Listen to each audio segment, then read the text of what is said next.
Hey there, everybody. Welcome to the Android Central Podcast. It is episode number 171 for Friday, February 14th, 2014. It's Valentine's Day, and it makes us feel all warm and fuzzy, and you know how much we hate that. Welcome to the show.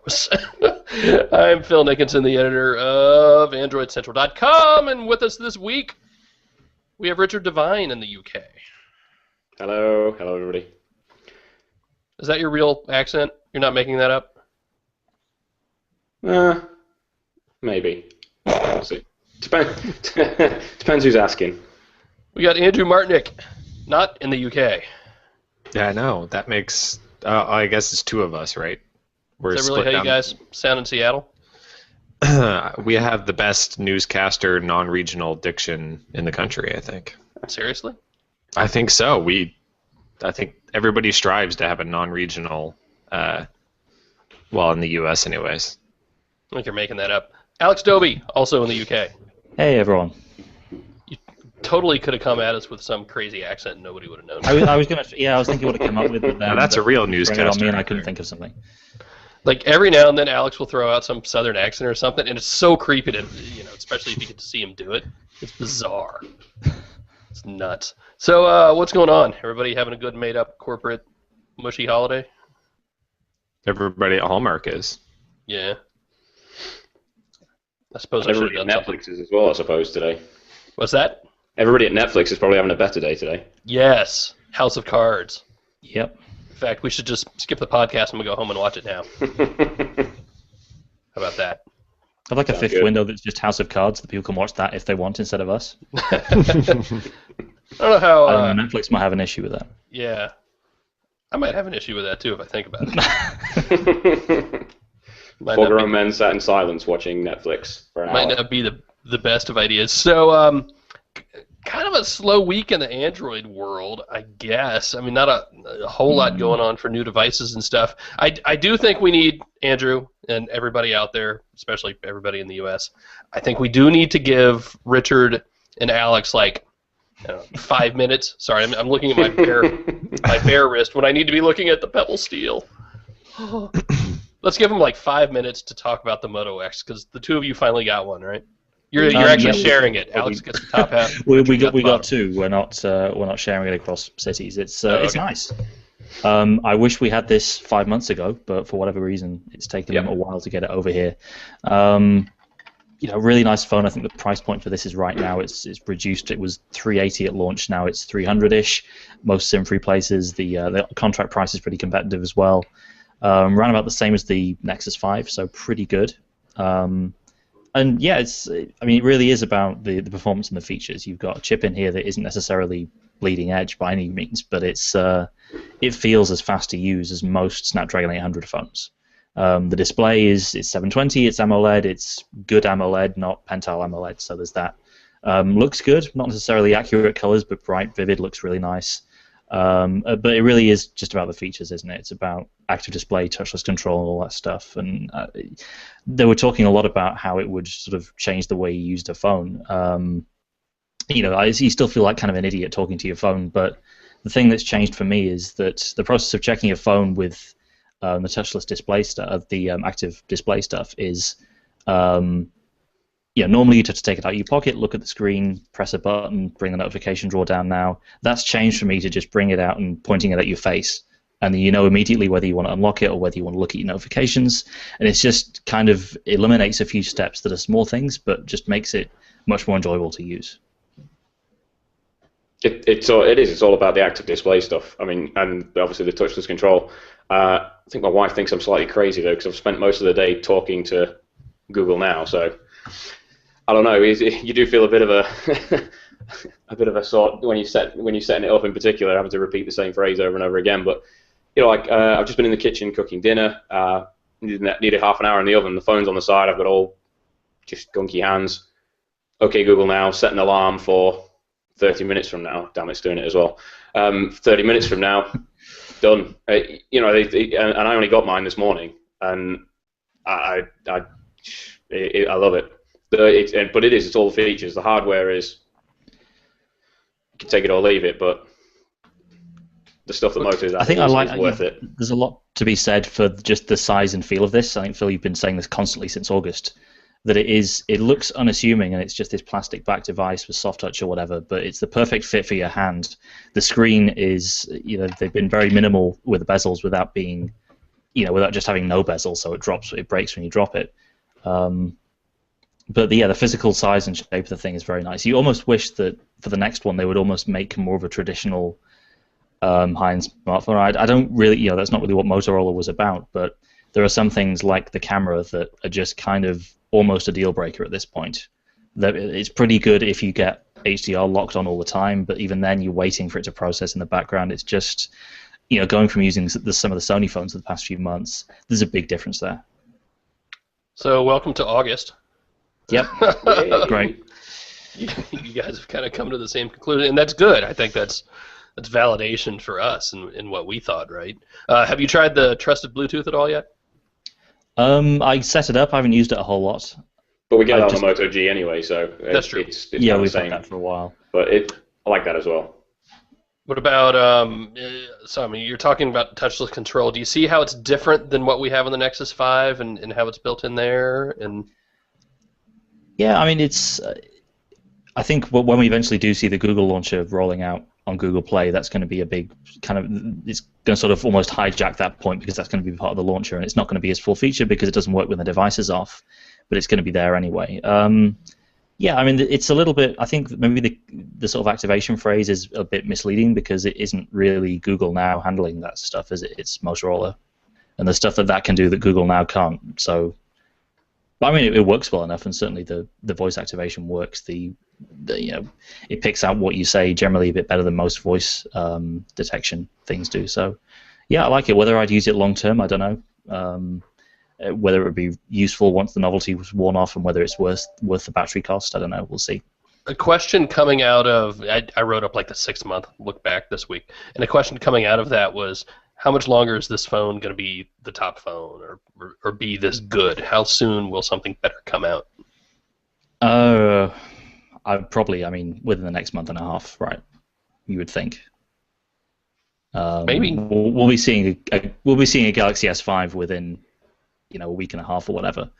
HTC will have something shortly afterwards. So I don't know. If it does come down to the features, you have to wonder whether those features are still going to sort of way in the direction of the Moto X, or whether you're going to want to just whether a better camera or better battery life or a better screen is going to sway people. But if you look at a lot of the phones coming out this year, they're going to be using the Snapdragon 800, which has a lot of the low power sensor stuff built into it, so that if another manufacturer wanted to build their own version of that, it would be quite easy for them to do so. So we'll have to see. It's going to be an interesting couple of months, I think. We'll see how the Moto X holds up, and whether Moto has something else up their sleeve to replace it eventually. I don't want to talk too much more about the Moto X because we've been talking about it for 6 months. I get that people are tired of it. We do need to talk a little bit about Dennis Woodside, the CEO of Motorola, who is on his way out. He's going to go to Dropbox as the COO. Their first COO too. First COO. It's a big deal. Russell Hawley wrote a good piece this week saying, quit freaking out. It's not the end of the world for Moto. Yeah, I mean, it's going to be different. I don't know. I mean, I feel weird every time we talk about these managerial things because it's not like we really know the people and understand what they do, right? I mean, the company's not going to crumble because he's not there, right? And Woodside didn't have Moto a X whole. quit working because Woodside's leaving. And Woodside didn't have a whole lot to do with Android before he moved over to Motorola either. When he was at Google, he was pretty much dealing with advertisements, which, at a very high level, at the, entire America's level. But that wasn't really, he wasn't affecting Android in a big way until he took the helm at Motorola. And that was he was there for less than 2 years. So I think the bigger story, if you want to talk about Woodside, as a person leaving, the bigger deal is that he's leaving Google for Dropbox. Really, he was with Google for over 10 years, and I don't think that, like you said, Phil, I don't think that Woodside leaving Motorola means that Motorola is more doomed now than they were before. Yeah, and the grand scheme of things is the CEO leaving going to affect the company more on the products and the roadmap more, or are the new owners going to do that? The two are probably connected, but it's just another step in that transition from a Google company to a Lenovo company. Right, and we don't know how much of Motorola is going to be turned over. What Lenovo's plan is for who do they keep, how much more do they pare down the company. They've said things.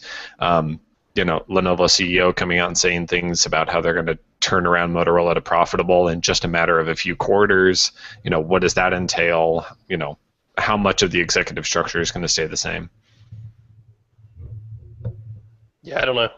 Yeah. None of us know. That's kind of the whole point. I hate having that answer, but I don't know. I mean, I don't know if I'm any more or less worried than I was last week, or after the whole Lenovo thing, or it's early yet. I think. Right. They're still not owned by Lenovo yet, so. Right. No. I don't know. You want to do a couple of Q&A questions? We're going to do a lot of Q&A questions this time because it's just kind of a slow week, and I like doing them. We will start with Android Central. This is Jerry, by the way. Jerry's watching. He's just taking the week off because. Will Alex put the Moto X and the Z1 Compact in a cage and let them fight? It's funny, really, because these two, they're very different kinds of phones, but they're almost exactly the same size. One's a 4.3 and the other's a 4.7, but Sony has its traditional gigantic bezels, whereas on the X you've got much more screen space. I don't know whether these two are, they're both out in Europe now, whether they're necessarily competing with each other. The X is about £100 cheaper than the Z1 Compact. Really, I think aimed at a totally different kind of consumer. It's all about the voice features and accelerating the way you use a smartphone and changing the way you use a smartphone with the X. And you've got the pure googly Android experience there as well. With the Sony phones, it's about the camera, it's about the battery life, it's about all the Sony ecosystem stuff you have built in there. So, both good phones. We reviewed the Compact today, but both very, very different. Carlton wants to know, if Phil left, what would happen to Android Central? It's a very good question. Dennis Woodside will be parachuted in to take over. No, let's find out. Here we go. I'm gone. What do we do? Not coming back. I don't know. I'm scared. Let's start writing about iPhones all of a sudden. The hardest part of that was having to stand back up. I'm sure the site would be fine without me. If not, I did a pretty crappy job training these guys, huh? Where's Jerry? We miss him, asks Stan.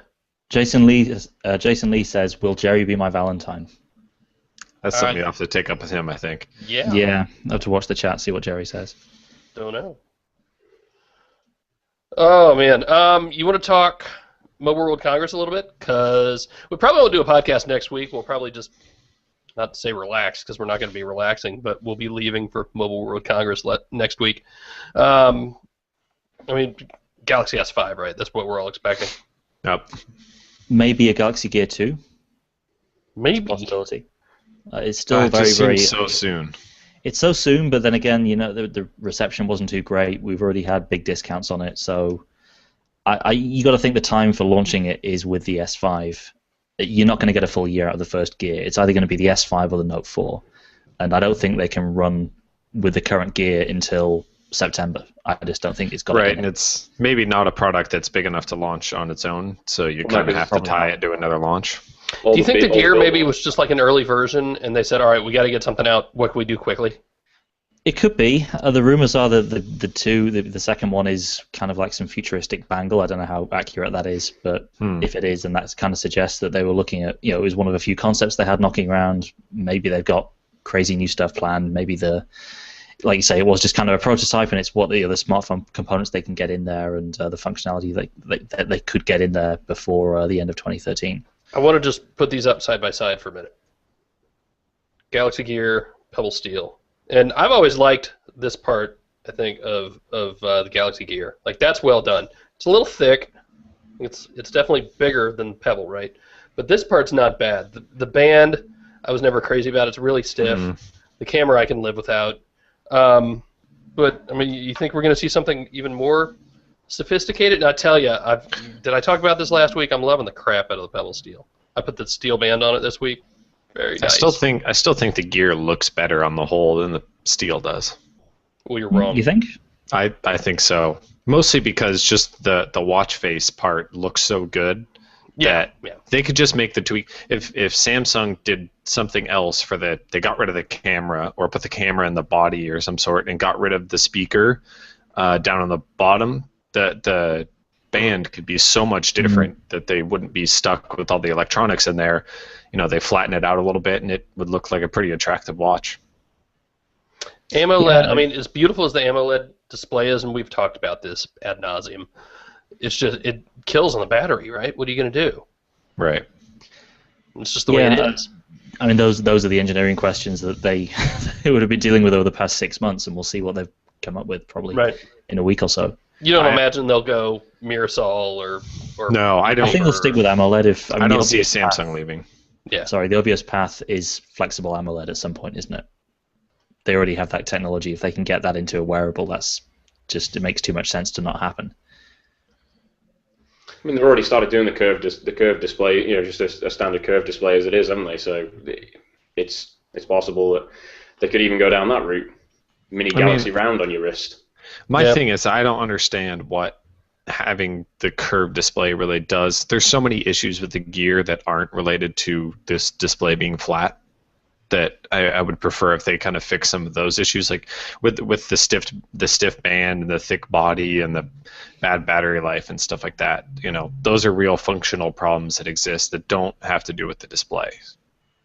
I think the curved display is going to let them. It's twofold. It's actually going to let them do things differently on the industrial design side, because suddenly you don't have this flat display that has to. It has to take up that much space. You're going to be able to curve it and do things around those edges that you couldn't do before, which is why Samsung and LG have started ramping up finally doing that, right? They've gotten it to the point where they can start doing things with that design, and that's important. It's still way early, but it's important to do that. The other I don't question, know. I think they're going to surprise us, and I really do like a lot of the industrial design on the original Gear, but yeah, that band, something's got to be done about that band. That was. You think they're going to stick with Samsung only on the phone side? Man, I would love for them not to, but I see them staying Samsung only, especially after they expanded the capabilities of the Gear to work with all of their most popular devices. I don't see them at this point gaining a whole ton by it's not like they're running up against like 90% of the people that own a Note 2 and S4 have a Gear already, and they need to expand out. They can't even win over their own market yet. And they need to lock in the people who already have Samsung devices for the next gen, and that's how you do it. It's an ecosystem play. Yep. Yeah, I mean, I would love to see them do it, and I've said this about Apple too, right? I would love to see them spread out and put their stuff on everything. I mean, how much would Samsung love to see the Galaxy Gear work with an iPhone? In fact, you're going to see the watch more than you're going to see the phone in somebody's pocket. I think that would be great, and I think it's something Pebble did right. And it's apples and oranges. A company like Pebble has to be on as many devices as possible. It's just a no-brainer. Pebble doesn't have a whole lot to gain. Yeah, I've been kibitzing in the Pebble dev forums, and I've got the Android beta on one of my phones here. It's janky. They're working on it. I think when they said it'll be ready very soon, they shouldn't have said that. They really meant to say we just started really working on it. Basically, yeah, they put out a blog post this week that said, hey, we're working on it. I mean, short of that is. Well, to be honest, I think there's still issues with the iPhone release anyway. I mean, I'm using mine with an iPhone at the minute, and battery life is horrific on the watch. The phone's taking a hit, and there's something going on there that's just not. It's not the experience it was before. I've got all these nice little apps on the watch, which is brilliant, but something's not right underneath. So they need to take their time with the Android version, and they need to get it right. Agree. I'm still getting about 4 days on Pebble Steel. I don't know. I'm assuming the batteries are the same size. I'm down to about 2 from between 4 and 5. So yeah, that's no good. Mm. What else? I'm trying to get Kevin Mitchell on here for a second, which is why I'm looking down and typing. He's got something special to show us. Snow. Oh, I think I know what it is. That's right. Yeah, that's fun. Let's do a couple Q&A questions while we're waiting. Is the gear worth buying when it's on sale for $150? That's a good question, Jerry asks. Looks like that's Jerry. Man, for $150, I might pick one up. Maybe. The problem is it's only $150 today, whereas you don't know whether it's going to get replaced in potentially like a week. So we'll see. Well, maybe not a week. We'll have announcements maybe. For me, it still comes back to Pebble just handles the notifications better. It shows me the information I want in a better way than anybody else has so far. So that's me. Dan is opining that they're getting rid of the stock for the next version. Entirely possible. Entirely possible. Yeah. I don't know. It's just a shame it's taken so long for somebody to hit 150 with it, because it never should have been what it was when it launched. Way too expensive. I think it's more than the cost, it was the functionality. Right. It was a combination, right? But it was, for that much money, you expect more than, I think the gear, way more than the gear delivered at launch, and probably more than it does now. Dalen wants to know, am I the only girl here? She meant, is she the only girl there? I certainly hope not. I mean, look, I get that we're a bunch of dudes, and some of us better looking than others. Looking at me anyway. I hope there are women out there listening to us. Remember, a long time ago, we used to do that thing where we'd have the readers and listeners introduce the podcast every week. Maybe start doing that again. We at least did it on the audio version. And one week I was like, I want the women, bring all the women, and we got some great women doing the intros. I think it's great. And you do. I got to get my kids in here for it too. Mia would love this. Did you guys see that intro last week? Absolutely. Daughters are awesome. I'm not having any more, though. Two's enough.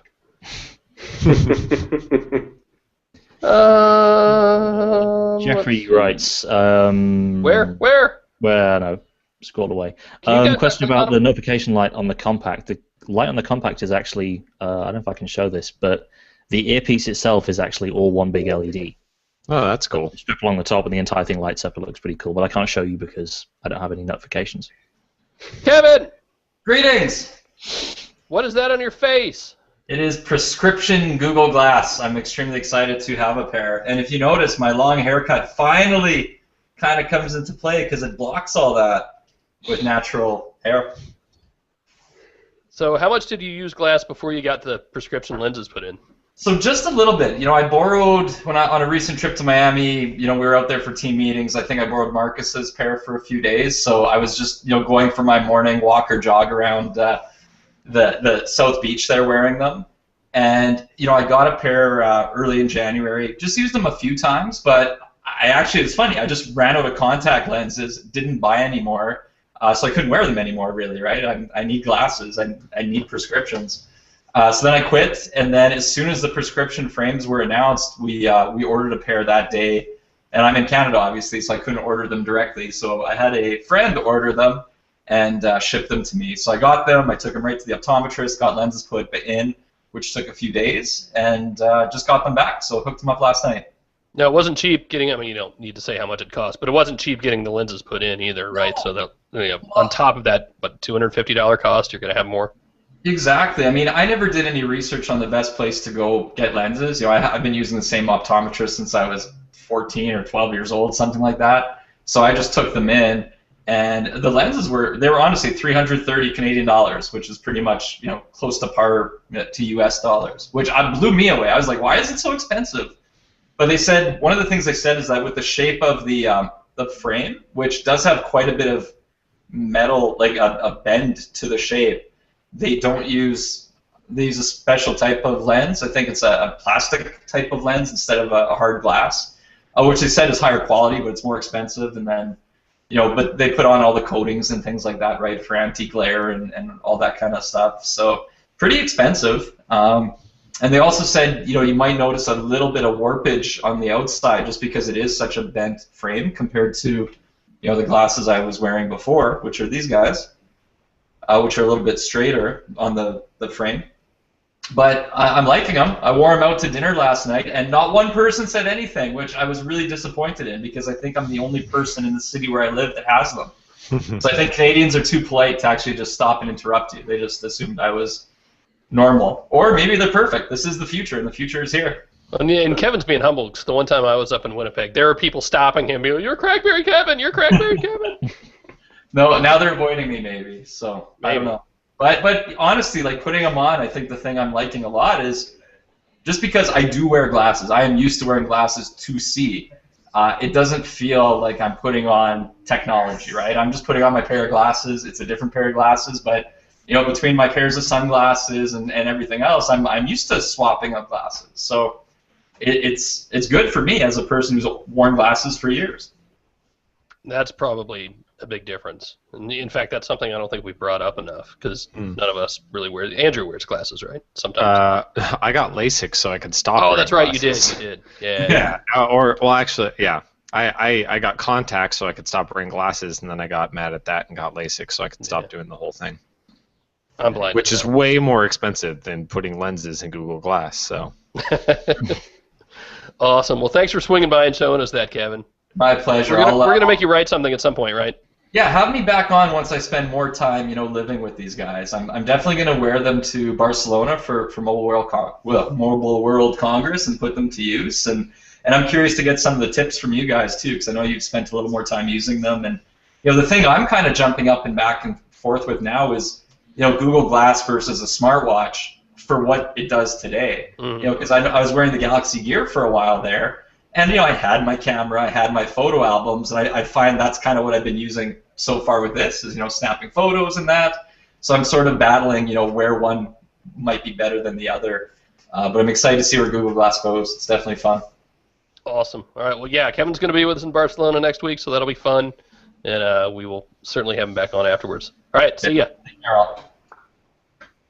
Hey, more breaking news. Marissa reminds us she is here as well. We have 2 girls. Woohoo! I like that.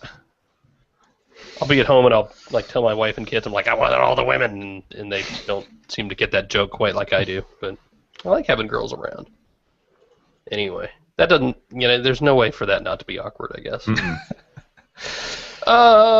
Which do you guys prefer, the original Pebble or the Pebble Steel? That is a very good question. I only have one Pebble. Yeah, I haven't gotten to use the steel for an extended period of time or anything, so. I'm not sure if I've let my feelings be known, but here they are again, side by side. And one is turned on, and the other one isn't. Well, one is turned on. This one's actually the original. I've got 2.0 on, so it's very much beta. I tell you, even the full version kind of freaks out every now and then with Bluetooth. I'm liking steel so much more, and I haven't been a watch guy for a long time. I paid my own money for this. I like it that much. So yeah, that's all I have to say about that. You want to talk Galaxy S5 anymore? I know we've had all these leaks coming out, and there's so much fake stuff out there. I've just been. We'll know in a week, so. Right. Yeah, we'll get it in a week. I think the biggest thing to watch out for, hardware is going to get better, obviously. Whether they change the design, I think, well, not whether they change the design, I think they will change the design because they've been moving towards the whole leather effect and the whole stitched back kind of thing. Whether that is what they do for the S5 or whether they got something else planned, that'll be interesting to see. On the software, I think we've seen enough leaked stuff now that it's pretty clear that the whole look of TouchWiz is probably going to change quite significantly if they even still call it TouchWiz, because they might not. They haven't used that name for a while. It's looking like it's a lot more flat. The icons are more sort of, not necessarily hollow style, but closer to Google's vision of Android. And I think there's a good chance they'll probably end up killing the menu button at the same time because they've already done that in their tablets. God, I hope so. You don't think they're going to ditch the home button, do you? The tablets still have the home button. They just replaced the menu with a hard multitasking key. So it's at least one step in the right direction. But God, that would be awesome if they went on-screen buttons. But I don't see that happening. I don't know. I don't know. I'm excited. It's been a while since we had a new phone. It's been a long time since we had like a big, we had the Nexus 5, but I'm used to having like one a month. Yeah. Oh man. Shin. I've been looking at that question for like 15 minutes. Headphones it's a big deal. On the top or on the bottom? Do you have a different name for it? in the UK? You just call it What's headphone that? jack. Do you just call it a headphone jack? I think so. Pretty much. Normally I like it on the bottom actually, because when I go to put it in my pocket, I put it face down. I put it like head down. So when I pull it up, I'm holding it right. So like if I'm out walking or / running, and I'm actually doing a little bit of that these days, I like having the headphone jack on the bottom so it's sticking out of my pocket the right way. Bottom is just so much better. The X got it wrong. I mean, I've lived with it. Oh, the Nexus 5 is on top. For me, the bigger thing is when they start flipping the micro USB port around. Well, That drives me nuts. That's all just dependent on which phone you had before, right? I know. That's a nerd problem. Yeah, you just need...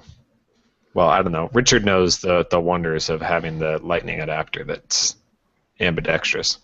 Jason says, please do a little better with the event links to the podcast. Just a suggestion. That was my fault, I think. I think it might have been my fault, but I'm not sure if Andrew set it up wrong because he tried it for the first time, or if I blew it trying to come behind him. So, yep, our fault. Normally we're fine with that. It's not a big deal. If that's the biggest thing that we messed up this week, then we're doing pretty good. Yeah, then I'll be pretty happy. A lot of stuff going on. You want to talk about Nexus 7 on Verizon quickly? The Nexus 7 is on Verizon. Yeah, exactly. You can activate your Nexus 7 that you already have on Verizon now, which is probably a bigger deal. And they'll give you a really crappy discount for a 2-year agreement. They'll save you. Please don't do that, please. I was just grabbing mine because supposedly the update's rolling out to enable the cellular one to work on Verizon. And well, the funny thing is, it already worked. That was the whole thing. Right. So what is this update actually doing? Probably something behind the scenes so that and Jerry was saying at the time it's probably closer to what is lurking on the Nexus 5, which is some Sprint menus hidden behind the scenes so they can test it. Yeah. Probably nothing more than that. I don't know. Anyways. It's the Nexus 7. I mean, I'm glad. Mm-hmm. Should have been there from the get-go. That's a lot of people that wanted to, pay the $10 to add it to their own, to their shared plan that couldn't do it before. I feel like I should lots have of hoops. I mean, I've got one here along with the Wi-Fi, and I feel like I should be using the one with cell data, but I guess it's only another $10 a month, huh? I've always wanted to get one and just put it on the T-Mobile 200 megabyte free a month plan. Right. Just because I just like the idea of the mobile connected tablet, and you just bring it and you have it for a couple things, but I'm not really using my Nexus 7 a whole ton already, so I feel like it would just be a big waste of money. I've seen a lot of people mention that. Our pal J.R. Raphael was talking about this week. I think maybe the guys at Giga. I forget. Somebody else wrote something too. I love the crap out of this Nexus 7. I was trying to think what I would change about this tablet.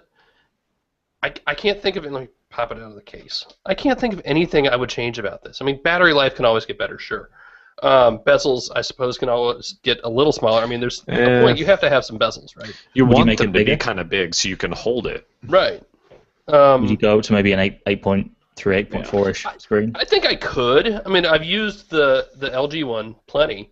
Using like the it. It's G-Pad, nice. I don't want to go any larger. It just got too heavy and too big to easily, wield that's in one the hand materials, and read. isn't it? That was kind of my issue with it. Right. Part of the G-Pad is metal, isn't it? Not plastic. Yeah. So. And it feels way different, so it's kind of apples and oranges there. I love this tablet. You know what else I love this week?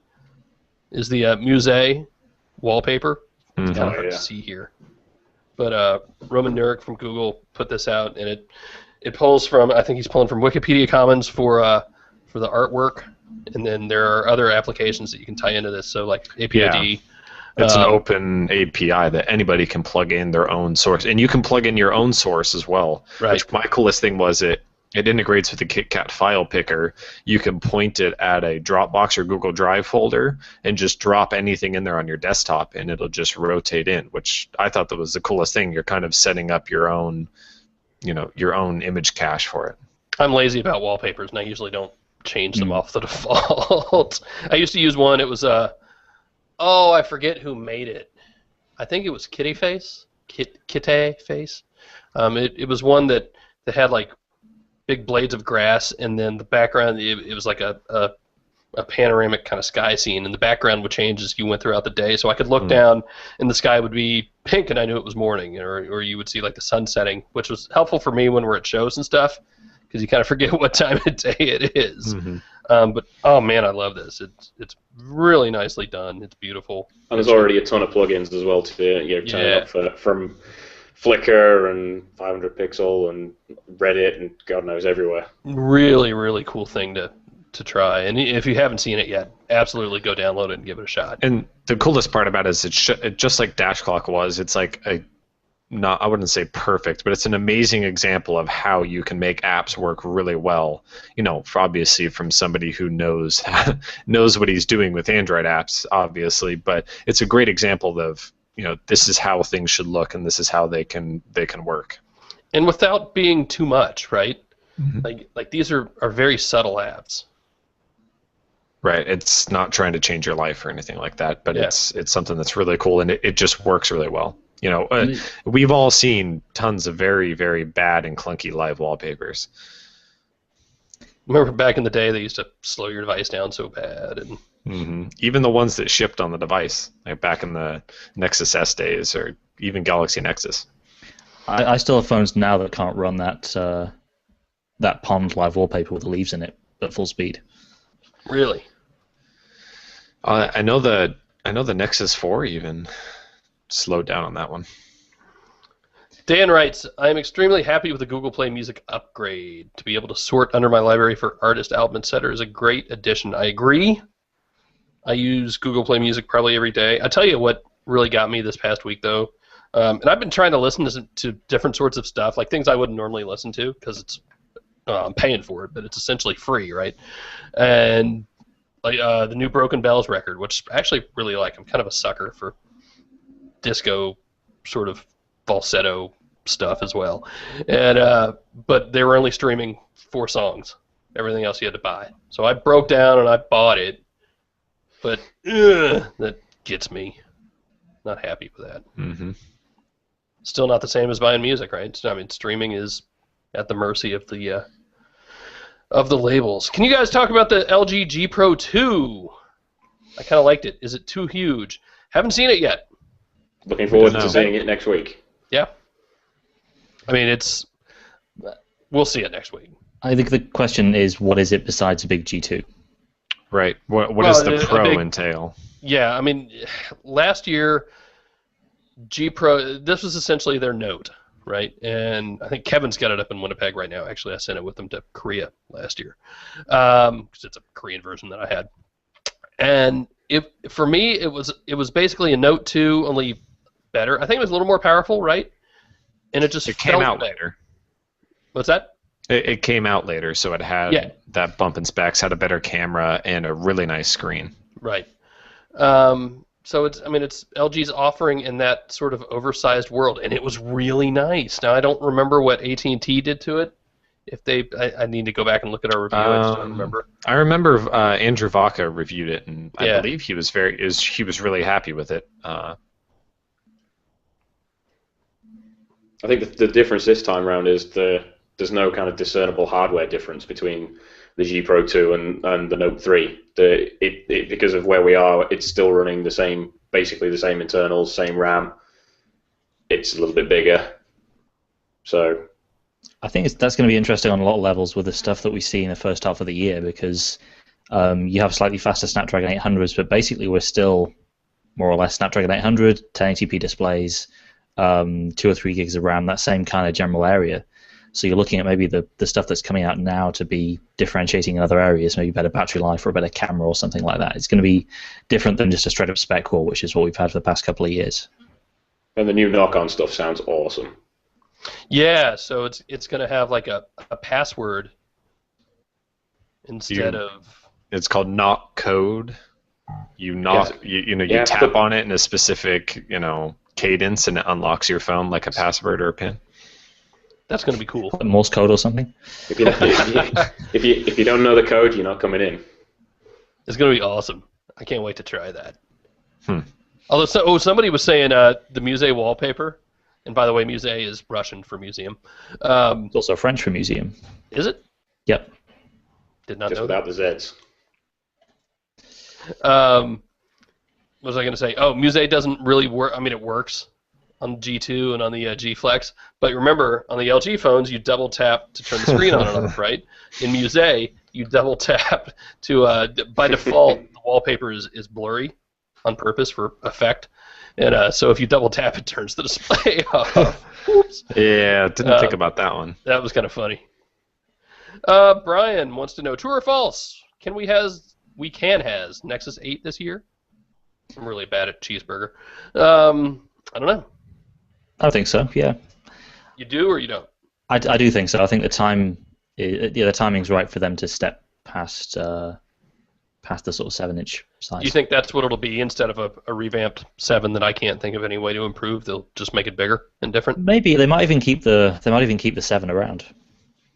It's not like the original 2012 Nexus 7 was kind of beginning to slow down by that point. It was showing its age. I think they could probably keep the 7 around and just have a revamped one. A new Nexus 8. Although that said, we're still waiting on whatever they're going to do in the 10H sort of screen size. We still have the old Nexus 10. And the Nexus 10 just hasn't been on sale for just months now. Ryan wants to know, why are people making a big deal out of the rumored minimum OS version for Google Mobile Services apps licensing? We talked about this internally this week. If you haven't seen this, Android Police had some rumor that some document or something that showed dates for basically how long windows in which you can submit older versions of Android, right, to be certified, your device to be certified. And at some point, you have to be current or they're just not even going to take a look. I'm not sure why that surprises anybody at all. I think the only thing new here might be the dates, right? The significant thing for me looking at that, if it's legit, is that the cutoff of 4.3 is like July, which is a year after it launched. Whereas you're looking now at they're slowly bringing it in from Gingerbread up to Jelly Bean.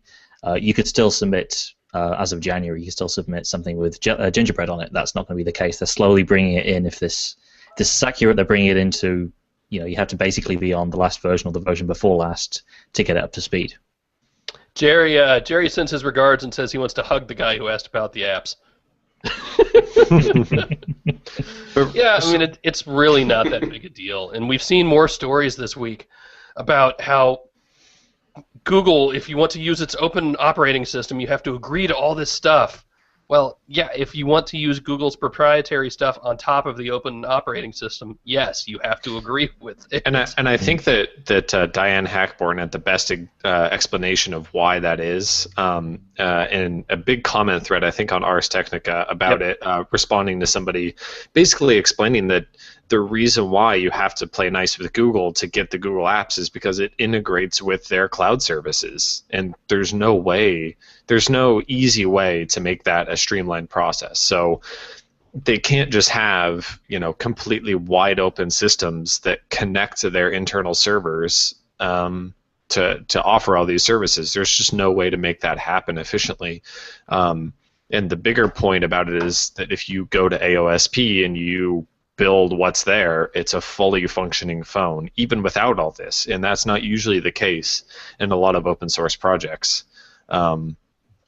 It works without Google's influence, and that's kind of the biggest point. It may not work exactly like it does on the Nexus 5, but that's just kind of how it is. There's nothing about Android as an open source project that says that it has to be like it is on the Nexus 5. Open for everybody to put on any device. And Amazon did their own thing with it, right? I mean, they don't play with Google. They don't play in Google's sandbox. Right, and the Kindle Fire still works.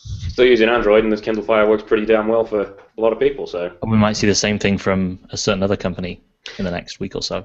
Yeah, maybe. I don't know why people have such a hard time with this.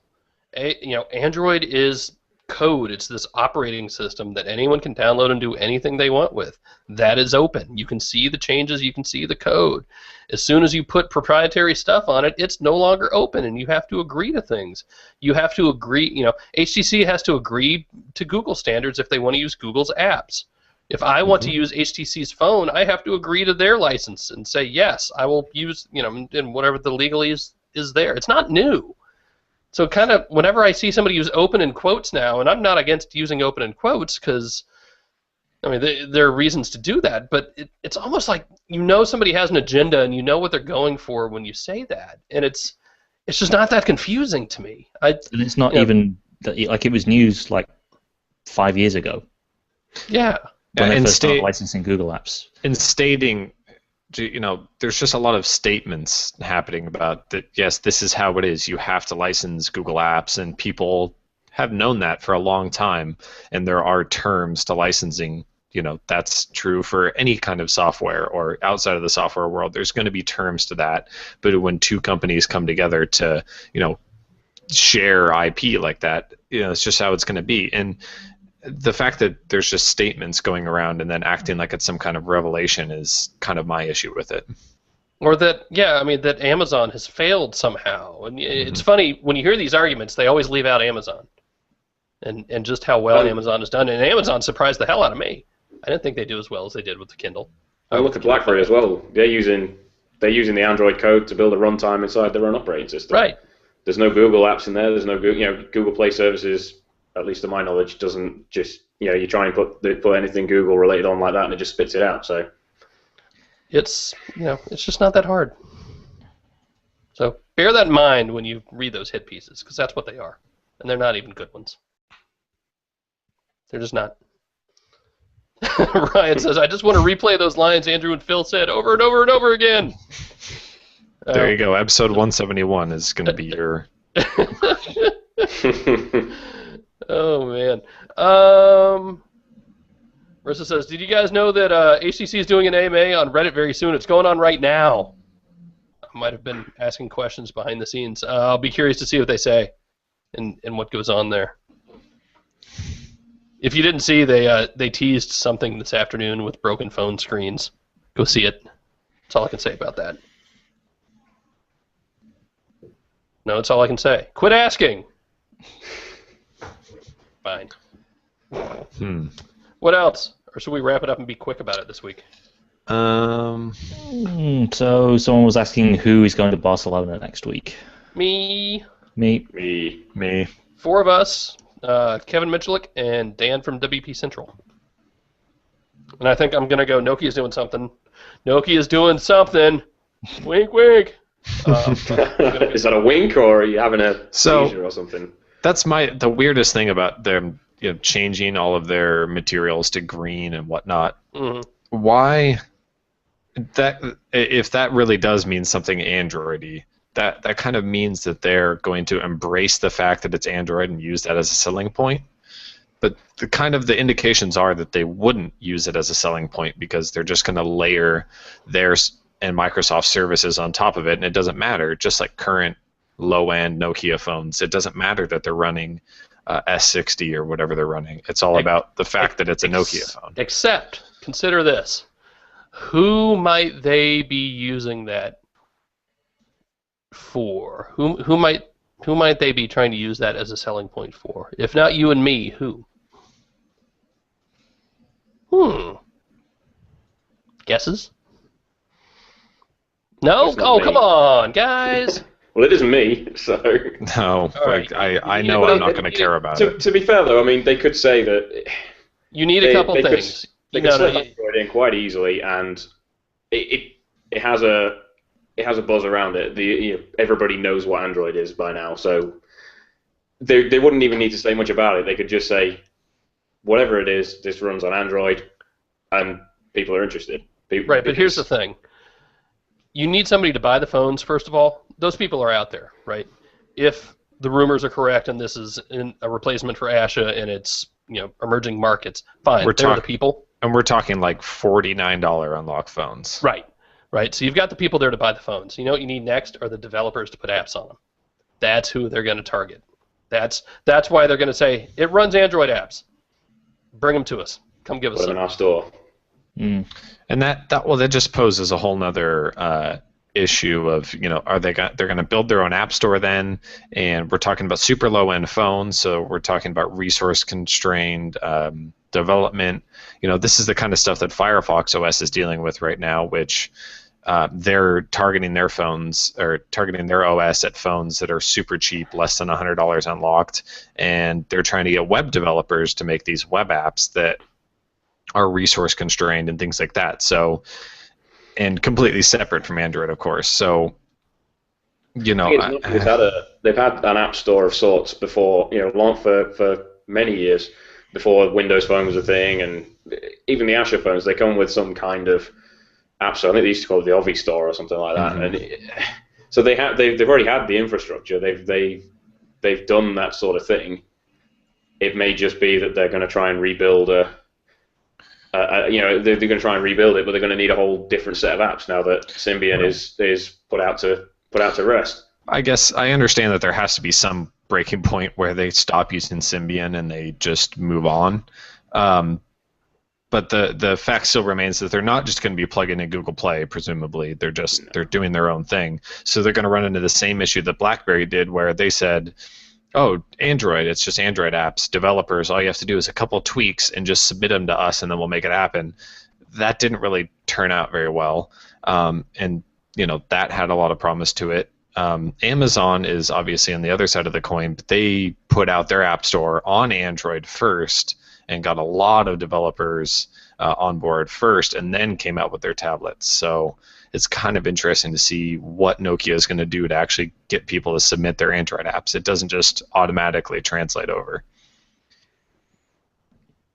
On the other side, we had reports, I think, from The Verge this week that Microsoft might be looking at Android app support for Windows and Windows Phone, which supposedly in the very early stages of discussion in the company about that. But again, that's kind of echoes of what BlackBerry was planning. And if, of course, Microsoft and BlackBerry are very different companies in very different positions, but you can already look at companies that were there working to get Windows and Android working on the same kind of device, more or less playing nicely with each other.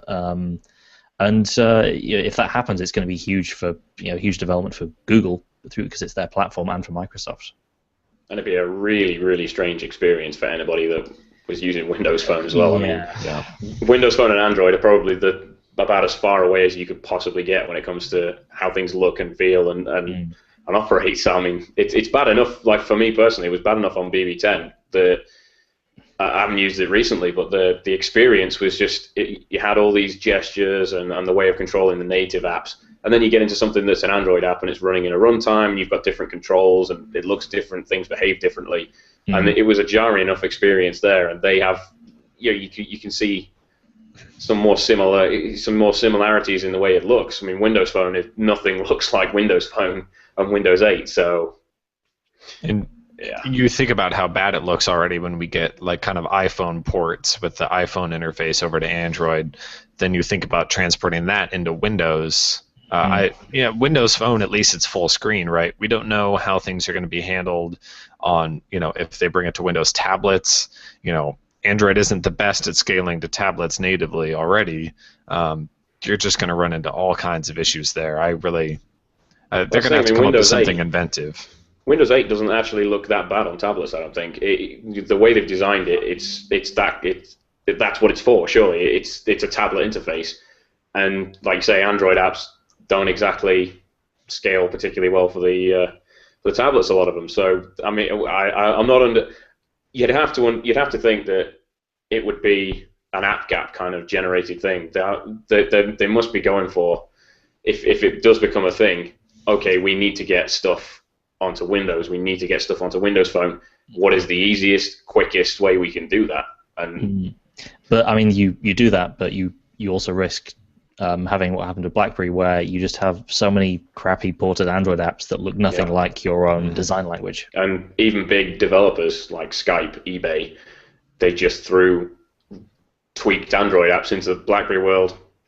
Done. And it, from big name developers like that, you would expect a proper native experience, and it just didn't feel. It just didn't feel right. It was. I don't know. And it's not a long-term growth solution either. I mean, how much market share can they really gain by patching Android apps onto Windows Yeah, I Phone? think Tom Warren called it a band-aid, and that's exactly what it is if they decide to do it.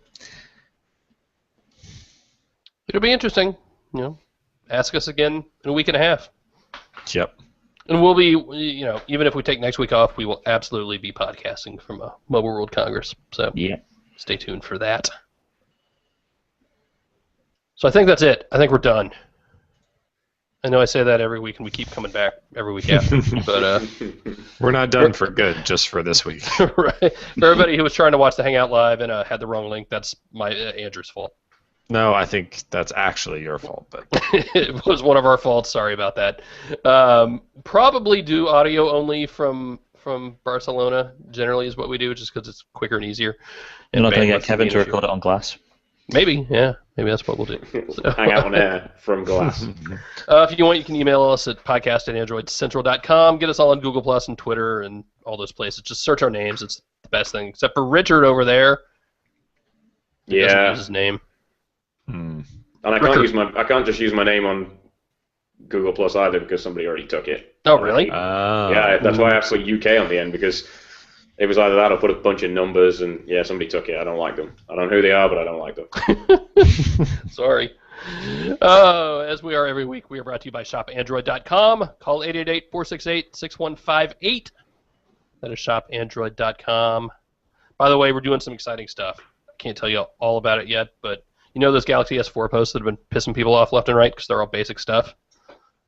That's only the beginning. Actually, we should have done those like 8 months ago. But basically, everything for every phone. Just get ready. If you didn't notice, we had a few bugs this week on the site because we did a huge CMS update late Sunday night.